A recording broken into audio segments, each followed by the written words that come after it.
अस्सलामुअलैकुम वरहमतुल्लाहि वबरकातुहू।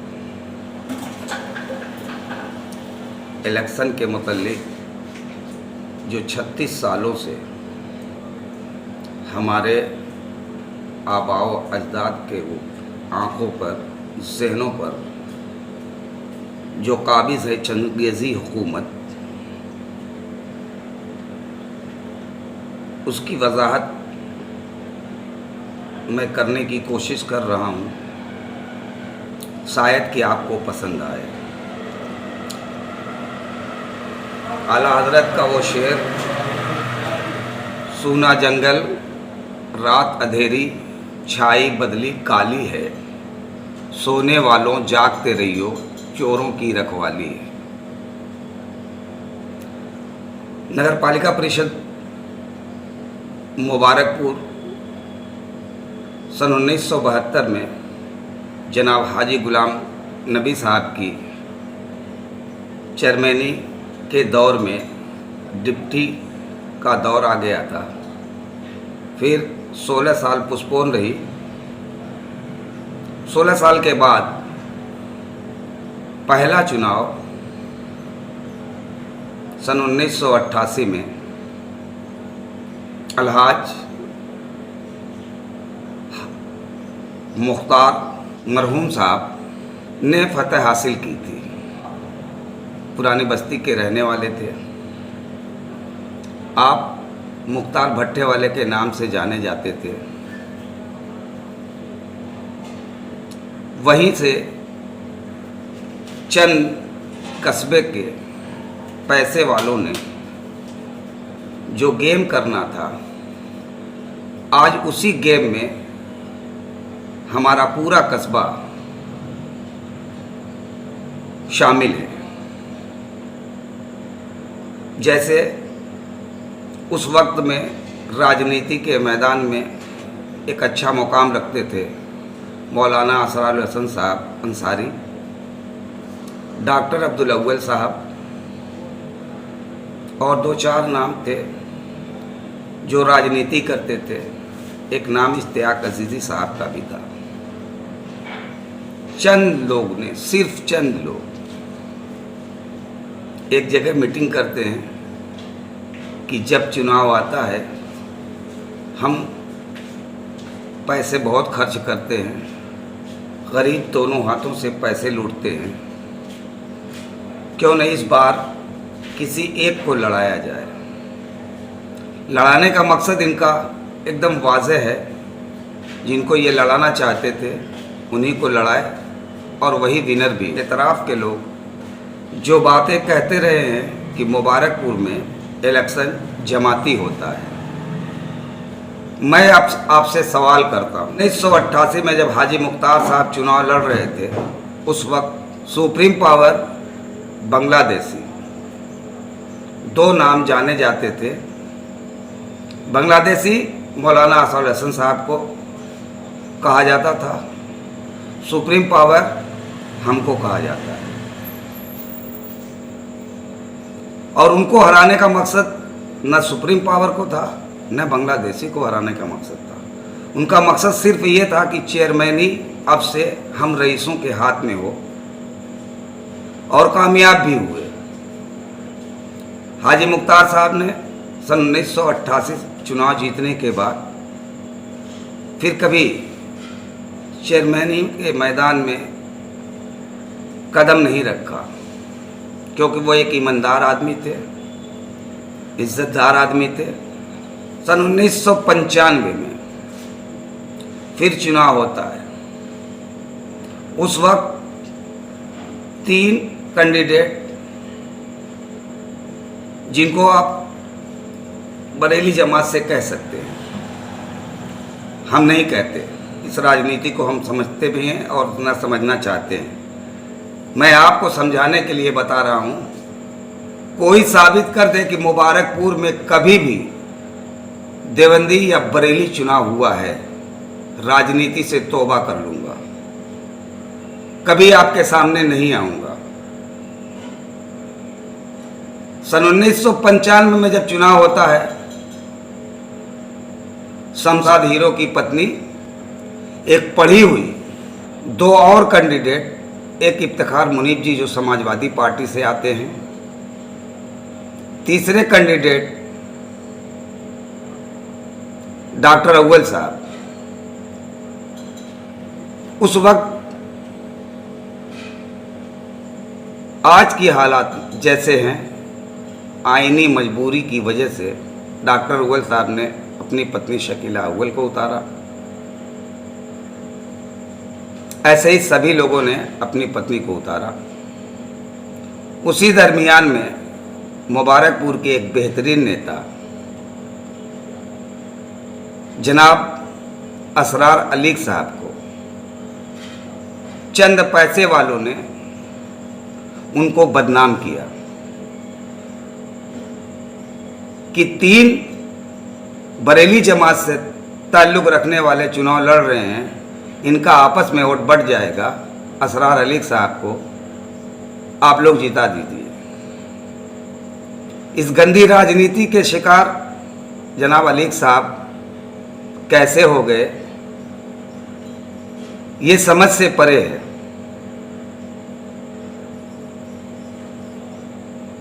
उसमें जबकि डॉक्टर अव्वल साहब से पहले मैं एक इंतखाब का और जिक्र करना चाहता हूँ। जिक्र करने का रीज़न है, उस वक्त में बहुजन समाज और समाजवादी पार्टी दोनों मिलकर चुनाव लड़ रहे थे और यहाँ पे काफ़ी अच्छा रसूख था जनाब अब्दुल सलाम साहब का, जो जनता दल से चुनाव भी जीते थे, विधायक भी हुए थे। ये दोनों पार्टियां मिलकर जब चुनाव लड़ी तो जनता दल की शिकस्त हुई। उसी वक्त नौजवानों ने एक नारा दिया था कि जनता दल से कोई भी आएगा हम लोग उसको जिता देंगे। जिताने का काम भी किया। डॉक्टर शकीला साहिबा फतेहयाब हुई। मेरा कहने का मतलब ये है कि इसमें कहीं भी आपको देवबंदी बरेली नजर आया? 2.5 साल के बाद अदम एतमाद में मुबारकपुर के मेंबरान ने उनको गिरा दिया। 2.5 साल के बाद चुनाव होता है, चूँकि सीट महिला थी, करीमुन्निसा साहबा प्रतिनिधि अलहाज मोहम्मद यूनुस अंसारी साहब मरहूम थे, वो चुनाव जीतते हैं। उस वक्त के हिसाब से बहुत बेहतर काम भी किए थे। मैं दंगे पे नहीं जाऊंगा, दंगे पे बात नहीं करूंगा, कांड की बात करूंगा जहां से कस्बे को नज़र लग गई। और बदनसीबी ऐसी कि एक हुजरे में बैठने वाला MBBS नहीं, MD नहीं, हकीम डिग्री वाला, वो उसी गोल से आता है जिस गोल को लोगों ने ये फैसला किया था कि हम जिसको चाहेंगे जिता देंगे। एक हादसा होता है, हाजी अंसार साहब के लड़के नौशाद साहब पर गोली चलती है। गोली किसने चलाया, किसने क्या किया, कहाँ से हाजी यूनुस साहब को इसमें शामिल किया गया? और मुखालिफिन ने हाजी यूनुस साहब को हराने के लिए एक षड्यंत्र रचा, जिससे मैं काफ़ी आहत हूँ, क्योंकि हमारे इतराफ़ के कस्बे के लोग हमारे कस्बे को जिस तरीके से बदनाम करते हैं कि वहाँ पे देवबंदी और बरेली का चुनाव होता है। मैं इसी की वजाहत करने के लिए आज 35 साल बाद खड़ा हुआ हूँ। और मैंने पहले भी कहा है, अगर कोई ये साबित कर देगा कि यहाँ पे देवबंदी और बरेली का चुनाव होता है तो राजनीति छोड़ दूंगा। और मैं उस पर कायम हूँ। अब चुनाव होने लगा, हाजी मोहम्मद यूनुस साहब को जिताना है और हाजी मोहम्मद यूनुस साहब को हराना है। जो मुखालिफिन थे उनका एक टारगेट था कि हाजी यूनुस जिससे हारेंगे हम उसको वोट करेंगे। 3 पंचसाला हकीम साहब ने इस चुनाव को जीता। इलेक्शन आने से 1 साल पहले हाजी मोहम्मद यूनुस साहब अंसारी का इंतकाल हुआ। कम से कम सियासी सूझबूझ रखने वाले लोगों को ये मालूम था, और मैंने तो खुला चैलेंज कर दिया था कि जनाब डॉक्टर शमीम साहब का दोबारा चुनाव मुंतखब होना नामुमकिन है। अब जो लोग मजबूरन मुखालिफ में डॉक्टर शमीम साहब को वोट देते थे उनके इंतकाल के बाद, वो मुखालिफ बिल्कुल आज़ाद हैं। वो जब चाहें जिसको चाहेंगे वोट देंगे। अब उनको ये सामने ये ऐसा मामला नहीं है कि अगर मैं इनको वोट देता हूं तो ये हार जाएंगे, अगर मैं इनको वोट देता हूं तो ये हार जाएंगे। ऐसा मामला ख़त्म हो गया। और जो आदमी 15 साल चेयरमैन रहा, वो एक ऐसे शख्स से हारता है जिस शख्स को राजनीति का तो अनुभव के दूर की बात है, कस्बे के 100 लोग भी उनको जानते नहीं थे।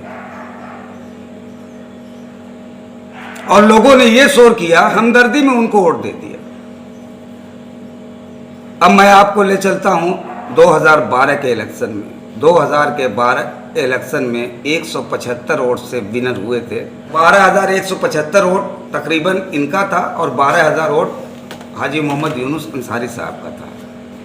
उस वक्त इलेक्शन 41,000 वोट में हुआ था। दोबारा जब इलेक्शन हुआ तो 54,000 वोट में हुआ।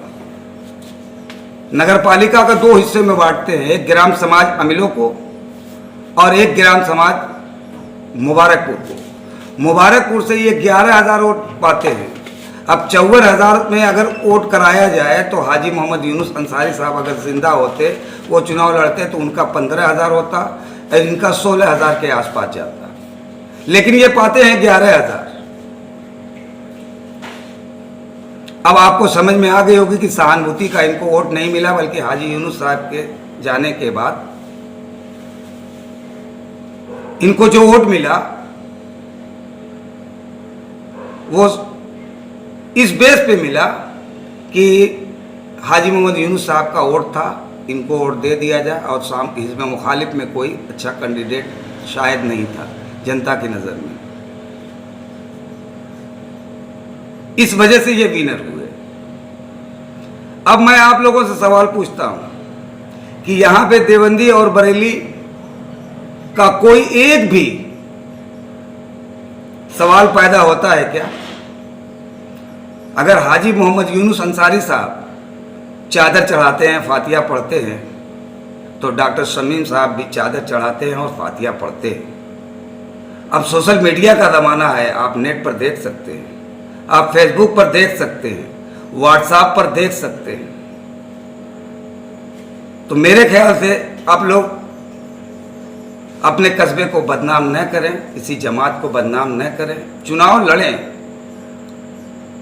और कोई किसी का ठेकेदार नहीं है। इस बार मेरी भी कैंडिडेट, मैं भी प्रतिनिधि बनकर आया हूं। मेरी कैंडिडेट पढ़ी लिखी है। मेरे अंदर जो भी भ्रष्टाचार है इंशाअल्लाह मैं उसको ख़त्म करूंगा। मेरे पास 13 मुद्दे हैं, जिसमें शिक्षा है, रोज़गार है, गंदे पानी की निकासी है, बिजली की समस्या है, बुनकरों की समस्या है। इन सारी समस्याओं को मैं अपनी सूझबूझ सलाहियत से ख़त्म करने की कोशिश करूंगा और इंशाअल्लाह ख़त्म करूंगा। मैं आप लोगों से अपील करता हूं, मजलिस इत्तेहादुल मुस्लिमीन का बासलाहियत उम्मीदवार मैं अपने आप को खुद घोषित करता हूं। मेरा चुनाव निशान पतंग है। एक बार मुझे मौका देकर देखिए, इंशाअल्लाह कस्बे की रौनक फिर से लौट आएगी। यहाँ पे कोई हिंदू मुसलमान, शिया सुन्नी देवबंदी की बात करने की हिम्मत नहीं करेगा। इंसाफ की बात करेगा, हक की बात करेगा, हुकूक की बात करेगा। हम आपके हक के साथ खड़े हैं। हम बचपन से कुछ सपने लिए हैं जिसको इस वक्त मैं समझता हूं कि पूरा होता हुआ नज़र आ रहा है। एक बार फिर मैं आपसे अपील करता हूं कि आप हमारे कैंडिडेट को जिताए जो पढ़ी लिखी बासलाहियत है। अगर डॉक्टर का बेटा डॉक्टर हो सकता है तो नेता की बेटी भी नेता हो सकती है। इस बात को सहन में रखिएगा। खुदा हाफिज़, अस्सलाम वालेकुम। उम्मीद कि हमारी वीडियो को आप बिना स्किप किए हुए सुनेंगे, देखेंगे और सोचेंगे कि मुबारकपुर में सिर्फ अमीरों और गरीबों का चुनाव हुआ है। गरीबों को पटकने के लिए, जलील करने के लिए ये कितनी हद तक गिरते हैं। आज आपने पूरे रमज़ान में देखा होगा किसी ताने वाले के वहाँ जाते हुए फ़ोटो खिंचा के फेसबुक पर लगा दी हमारी लहर, किसी बाने वाले के वहाँ जाते हैं। ये लोग चंगेज़ी के हैं और जो लोग इन लोगों के साथ में घूमते हैं वो ऐसे नहीं हैं, खर्च लेते हैं, ठेकेदार हैं, वोट के भी ठेकेदार हैं, रोड के भी ठेकेदार हैं, नाली और खड़ंजे के भी ठेकेदार हैं।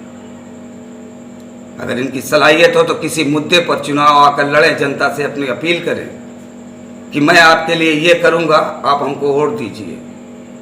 चंद रईसों को, जमात को बीच में धकेल कर, जमात के लोगों को लाकर ये जो शोर करके और कस्बे को बदनाम करके वोट लेने की कोशिश कर रहे हैं, तो इस बार याद रखें आपके सामने नसीरुद्दीन अंसारी खड़ा है, जिसको अल्लाह रब्बुल इज़्ज़त ने इज़्ज़त भी दी है, शोहरत भी दी है, सलीका भी दिया है, तरीका भी दिया है। अपनी बात को ख़त्म करता हूँ। नेक्स्ट वीडियो में फिर आपसे मिलूँगा। खुदा हाफिज़, अस्सलाम वालेकुम।